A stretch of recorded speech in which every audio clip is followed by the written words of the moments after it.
এক হাতে ইট পাটকেল, অন্য হাতে জাতীয় পতাকা। 18 জুলাই দুপুরে চাষারার দৃশ্যটি ছিল অভূতপূর্ব।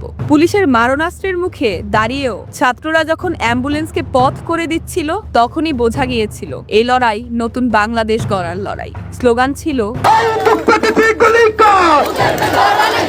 অথচ 14 জুলাই শুরুটা ছিল সামান্য। চাষারা শহীদ মিনারে জনাবিশেক ছাত্রের সেই ছোট্ট জমায়েত যে দাবানল হয়ে জ্বলে উঠবে তা কেউ ভাবেনি। শুরুতে সংখ্যায় কম হলেও তাদের সাহসের কমতি ছিল না। তার মানে কি মুক্তিযোদ্ধার সন্তান নাতিপুতিরা কেউ মেধাবী না? যত রাজাকারের বাচ্চারা নাতিপুতি হলো মেধাবী, তাই না? 15 জুলাই দৃশ্যপট বদলে যায়। স্লোগান ওঠে, তুমি কে, আমি কে, রাজাকার রাজাকার। কে বলেছে স্বৈরাচার স্বৈরাচার। রাতে মশাল মিছিলে আলোকিত হয় শহর।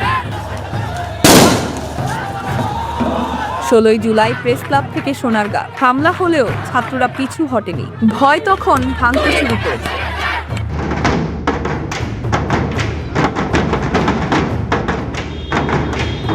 17 জুলাই পবিত্র আশুরায় শোক আর ক্ষোভ একাকার হয়ে যায়। চারুকলার ছাত্ররা বের করে ঐতিহাসিক মাতম মিছিল। বুকে শহীদদের নাম লিখে তারা জানিয়ে দেয়, এ শোক এখন শক্তিতে পরিণত হয়েছে। শহর জুড়ে তখন সর্বাত্মক অবরোধ।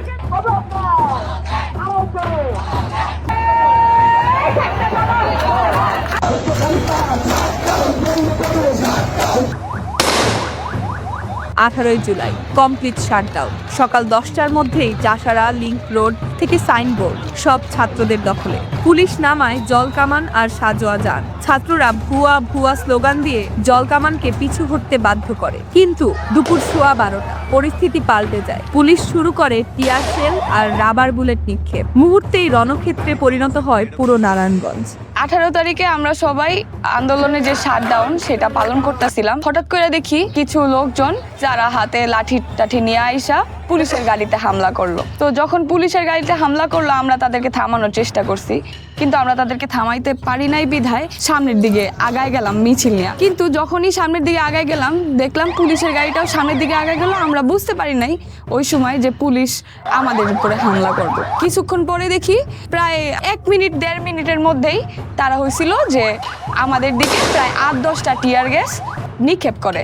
8-10টা টিয়ার গ্যাস নিক্ষেপ করার পর চারদিকে ধোয়া হয়ে যায়। সবাই এদিক ওদিক ছুটাছুটি করা শুরু করে। ওই সময় দেখি যে একদল লোক হাতে অনেক ধারালো অস্ত্র, লাঠি, রড এগুলি নিয়ে পুলিশের মাঝখান থেকেই দৌড়ায় আসতেছে, কিন্তু পুলিশ তাদেরকে কিছু বলতেছে না। পুলিশ আমাদের দিকেই ছিটাগুলি, তারপর রাবার বুলেট এগুলি নিক্ষেপ করতেছে। ওই মুহূর্তে আমার কাছে 2টা রাস্তা খোলা ছিল, যে আমি বাম দিকে দৌড় দেই অথবা ডান দিকে দৌড় দিই। ডান দিকে হয়েছিল নারায়ণগঞ্জের কলেজ রোড বা তোলারাম কলেজ। বালুর মাঠ দিয়েই তোলারাম কলেজের দিকে যাইতে হয়। সেই জায়গায় হয়েছিল ছাত্রলীগের আস্তানা বলতে গেলে। আর বাম দিকে হয়েছিল আমার অনেকগুলা আত্মীয়র বাসা ছিল। তো ওই মুহূর্তে আমি দেখলাম আমার জুনিয়র কিছু ছোট বোন যাদের সাথে আন্দোলনের সময় আমার পরিচয় হয়, তাদের মধ্যে 2জনকে দেখলাম আমি কলেজ রোডের দিকে দৌড় দিছে। তো আমি পরবর্তীতে জানতে পারি, আমি যাকে দেখছিলাম দৌড় দিতে, সেও আসলে কাউকে সেভ করার জন্য দৌড় দিছিল। তো ওই মুহূর্তে জানি না আমার মাথায় কি কাজ করলো, আমি চাইলে হয়তো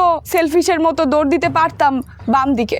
কিছু না চিন্তা করেই আমি দৌড় দিলাম ডান দিকে, অর্থাৎ ওদের পিছনে।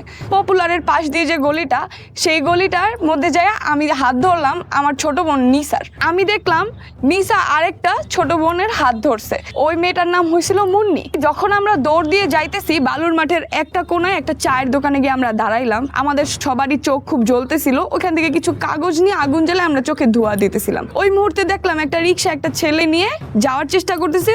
ওই ছেলেটার মাথা থেকে প্রচন্ড রক্ত পড়তেছে, কিন্তু রিক্সাটা সামনে যাইতে পারলো না, কারণ পুলিশ গুলি করতেছে। ওই মুহূর্তেই বালুর মাঠে আবারও সেই ধারালো অস্ত্র নিয়ে, রড নিয়ে, লাঠি নিয়ে লোকগুলা দৌড়ে আসলো আমাদের সবার পিছনে। তখন আমাদের কাছে শুধু একটা রাস্তা খোলা, যে আমরা কলেজ রোডের দিকেই দৌড় দিই। ওই সময় আমাদের কাছে ভাবনার কোনো সময় ছিল না। প্রত্যেকটা সেকেন্ড যে কোনো কিছু হইতে পারত। ওই যে বলে না আনসার্টেন শব্দটা, এই আনসার্টেন, কোনো কিছুরই নিশ্চয়তা নাই। আমার ছোট বোন নিসার পিঠের মধ্যে রড দিয়ে ওই ছেলেগুলোর মধ্যে কেউ একজন দিল বাড়ি। আমার এই বাম হাতের এই জায়গাটার মধ্যে বাড়ি দিল। ওই মুহূর্তে হাত অসাড় হয়ে আসতেছিল, পায়ের মধ্যেও বাড়ি দিল। ওদের দুইজনকেই বললাম তোরা পিছনে তাকাবি না, সামনে দৌড় দিতে থাক। আমি দুই হাতে দুইজনকে ধরে শুধু দৌড় দিচ্ছিলাম সামনের দিকে। আমি একটু পেছনের দিকে তাকায় দেখি আমাদের পেছনে 3টা ছেলে, 3 জনের হাতে এরকম বাঁকা বাঁকা বড় বড় ছুরি। তারা আমাদেরকে মারার জন্য পেছনে তাড়া করতেছে। কিছু না পেয়ে একটা গলির দিকে দৌড় দিলাম। সেই গলির ভেতরে প্রত্যেকটা বাড়ির দরজা, প্রত্যেকটা বাড়ির গেট আমরা নক করছি। বাড়িরগুলার ভেতরে লোকজন দাঁড়ায় ছিল, কিন্তু কেউ আমাদের জন্য দরজা খুলতেছে না, কেউ আমাদেরকে ভেতরে যেতে দিচ্ছে না। আমার সাথে তো 2টা ছোট ছোট মেয়ে। আমি একটা পর্যায়ে সামনে গেলাম, দেখলাম একটা নষ্ট গাড়ি পড়ে রয়েছে অনেক বড়, আর পেছনে একটা গাছ। এর আর কোনো যাওয়ার জায়গা নেই, ওইখানে ওইটা ডেড এন্ডের মতো। আমি বললাম যে তোরা এই গাড়ির পেছনে বস।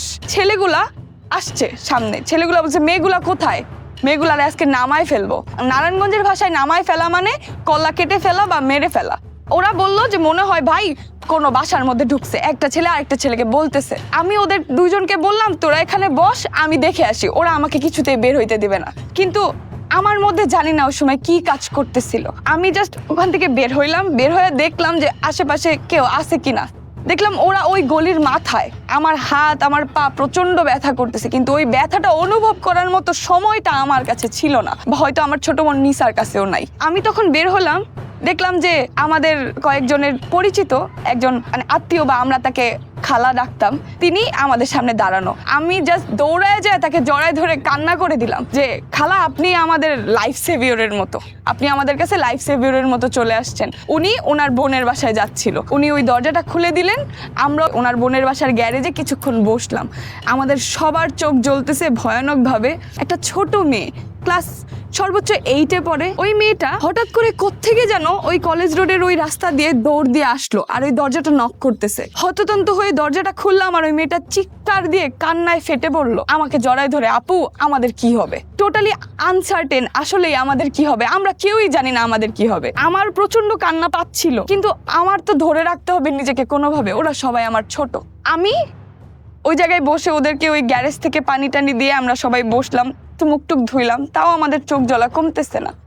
একটা পর্যায়ে ওই খালার ছোট বোন সে এসে আমাদেরকে তার বাড়িতে নিয়ে গেল, কিন্তু বাড়িতে আমাদের কারো মন টিকতেছে না। আমি আর নিসা খুব সাহস করে ওই বাড়ির ছাদে উঠলাম। ছাদে উঠে দেখি প্রত্যেকটা বাড়ির ছাদে কিছু বাচ্চা জড়ো হয়ে বসে আছে, সবাই চোখে ধোঁয়া দিতেছে, কেউ লুকায় বসে আছে। প্রত্যেকটা বাড়ির ছাদে, ওই বাড়ির ছাদ থেকে পানির বোতল দিচ্ছে, ওই বাড়ির ছাদ থেকে একটু খাবার দিচ্ছে। তখন মনে হইলো যতটুকু ভ্রাতৃত্ব একটা মানুষ অনেক বছর পরিচিত হইলে, মানে একজনের মধ্যে আরেকজনের সম্পর্ক না হওয়া পর্যন্ত তৈরি হয় না, ওই আন্দোলনের মাঠে 4-5 দিনে আমাদের মধ্যে এমন একটা সম্পর্ক তৈরি হয়ে গেছে যে আমরা কেউ কাউকে ফেলে রেখে দৌড় দিয়ে চলে যাইতে পারি নাই। এইভাবে যে বাড়ির থেকে পানির বোতল দিচ্ছে, মানুষের এই যে মৌন সাপোর্ট, বলে না যে মৌনতা সম্মতির লক্ষণ, চুপ করে থেকেও সম্মতি দেওয়া যায়, তারা বাসা থেকে বের হয় নাই, কিন্তু তারা আমাদেরকে কোনো না কোনোভাবে সহযোগিতা করছে যে বাবা তোমরা রাস্তায় আসো, আমরা তোমাদের সাথে আসি। 19 জুলাই জুম্মার নামাজের পর ডিআইটি এলাকা থেকে শুরু হওয়া গণবিস্ফোরণ ছড়িয়ে পড়ে পাড়া মহল্লায়। হেলিকপ্টার থেকে গুলি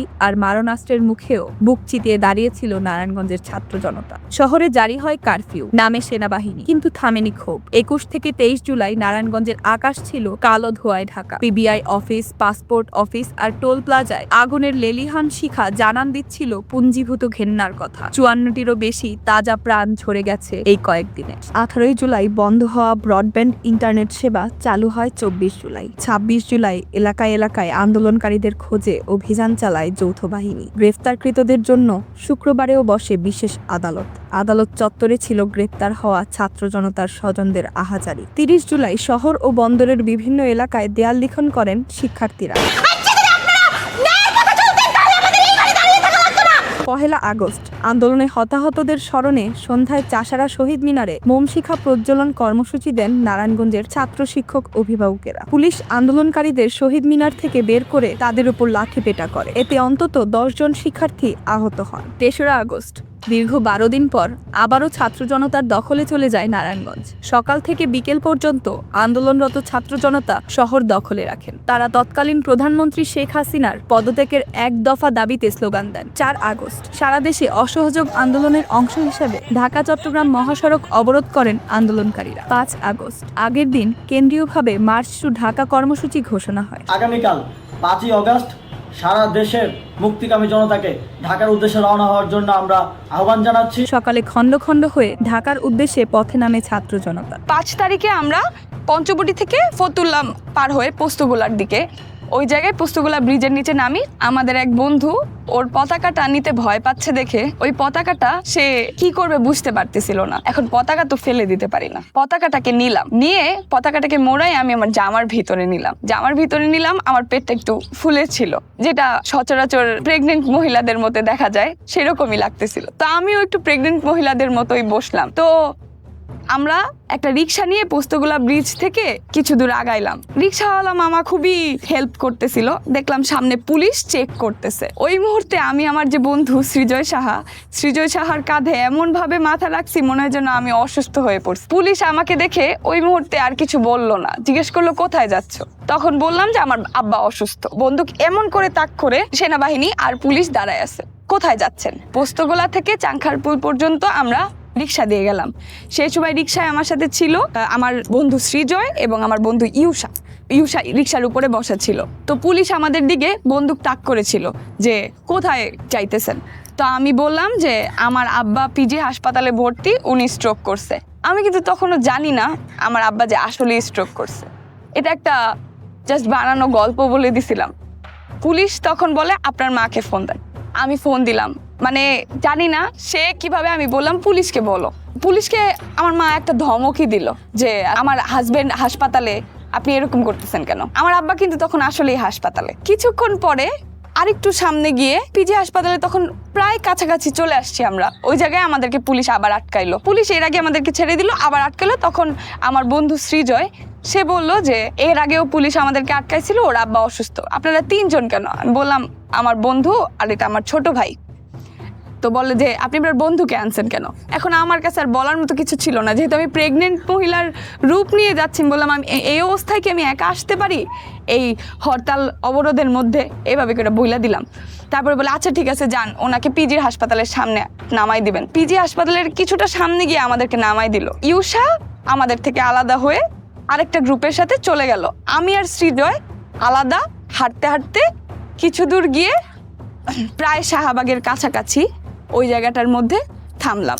শাহবাগের দিকে যেতে যেতে আমাদের মধ্যে মনে হচ্ছিল চারদিকে খুব থমথমে ঠান্ডা পরিবেশ, কোনো সারা শব্দ কিছু নেই। যেই আমরা শাহবাগে গিয়ে উপস্থিত হলাম তার জাস্ট 2 মিনিটের মধ্যে পুরোটা শাহবাগ লাখ লাখ মানুষে ভরে গেল। এত মানুষ কোত্থেকে আসলো? আমরা তো এরকম লুকায় লুকায় আসছি, রাস্তায় কোনো মানুষও দেখি নাই। তো এই লাখ লাখ মানুষ আসলো কোত্থেকে? তারপরে সবাই গণভবনের দিকে হাঁটা দিলাম। হাঁটতে হাঁটতে শুনি শাহবাগের চত্বরে, তখন আমরা হাঁটতে হাঁটতে শাহবাগ চত্বর পর্যন্ত আসছি। ওইখানে এসে শুনি হাসিনার পতন হয়ে গেছে। আমরা তখনও বিশ্বাস করতে পারতেছিলাম না, আমরা শিওর হইতে পারছিলাম না। আমরা প্রত্যেকে কান্নায় ভেঙে পড়ি। মানে এমন উল্লাস, এতটা খুশি আমাদের মধ্যে। এই খুশি ওই মুহূর্তে আমাদের সামনে না থাকলে কেউ বুঝতে পারতো না। তো এই যে আবু সাইদ ভাই মারা গেল, আবু সাইদ ভাই শহীদ হইল। আবু সাইদ ভাই তো আমার পরিচিত কেউ ছিল না, কিন্তু ভাইয়ের মৃত্যুটা, ভাইয়ের শহীদ হওয়াটা যে আমি ভিতরে ধারণ করতে পারলাম, আমার পরবর্তী প্রজন্মও যেন এই যন্ত্রণাটাকে ধারণ করতে শিখে, আমার পরবর্তী প্রজন্মও যেন বুঝতে পারে যে রাস্তার মধ্যে 4-5 দিনের ভ্রাতৃত্বের বন্ধন হইতে পারে। মানুষের জন্য বা নিজের বন্ধুর জন্য যে আন্দোলনে আসছে ওই পাশের জনের জন্য কিছু না বুঝেই বিপদের দিকেও দৌড় দিয়ে চলে যাওয়া যাইতে পারে এবং একটা সুন্দর দেশের প্রত্যাশা করা যাইতে পারে। আমি আমার পরবর্তী প্রজন্মের জন্য এই জুলাইয়ের স্পিরিটটা, যেটা আমি নিজের মধ্যে ধারণ করছি, যেই ধারণের কারণে আমি আমার ব্যথা, আমার বেদনা, আমি আমার সামনের মানে বিপদ, কোনো কিছুই আমি আমার মাথায় আসে নাই, ওরাও যেন এটা ধারণ করতে পারে, আমি এটাই কামনা করব।